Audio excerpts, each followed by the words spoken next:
Jill, just carrying on from our conversation earlier, what's come up for me is the question that, how can leaders help their teams while we're all working remotely at the moment move from feeling helpless to hopeful? Such a great question, isn't it? I think that it's really critical at the moment that leaders are able to create a space and continue to create that space of engagement. And I think there's a link between helping people feel helpful. So people who are feeling helpless, help them feel helpful, and that'll enable them to move from hopeless to hopeful. And if I give you an example, I had a simple one a couple of weeks ago. I was myself feeling a bit helpless, to be honest, and we have a local app for our street, or a WhatsApp group. And I was really conscious that the tech-savvy younger families were on it, but not the older generation that really probably needed support. So I thought I'll do a mail drop campaign, put everything in people's letters boxes and try and just get more engagement with that. And what was really interesting, because I could have just delivered it myself. And I thought, I wonder what if I asked for help in this environment. And so I put it out on the WhatsApp group, delivery people needed. And within 5 minutes, I had 6 families who had volunteered to kind of come meet me at the park. We did the right social distancing thing, but handed over the pamphlets. And so within 10 minutes, the work was done. And it was really interesting because it gave, just watching these families work towards me and hearing the stories they were talking to with their kids about why they were doing what they were doing, that they were wanting to be helpful, that they were protecting all of the people in the neighbourhood.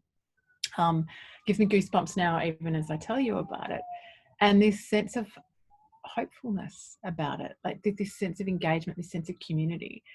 And I think there's something that really struck me about that, as how, as leaders, do we create the space for people to be helpful? And if we can help them be helpful, then they move from helpless to helpful, hopeless to hopeful. And that it really taps into this. We know from the science that people are innately helpful people, but often we don't have time, or often we're so on autopilot that we don't engage in that way. How do we as leaders unleash that natural capacity for helplessness? That in this moment might actually make all the difference.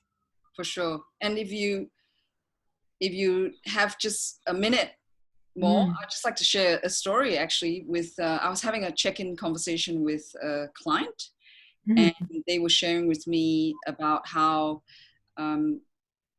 he has virtual lunch with his team. Yeah. So as an organization, they actually pay for that lunch, and everyone, wherever they are, allowed to order in and deliver whatever it is that they like. And then they spend, 40 minutes or so eating together. And one of the ideas that came out of that, which is, along the lines of inspiring the team to feel hopeful and re-energize them from that perspective, was to order lunch for a group of daily wage earners who had lost their jobs. Yeah, right. Yep. So being helpful. Yeah. Yep. Yeah.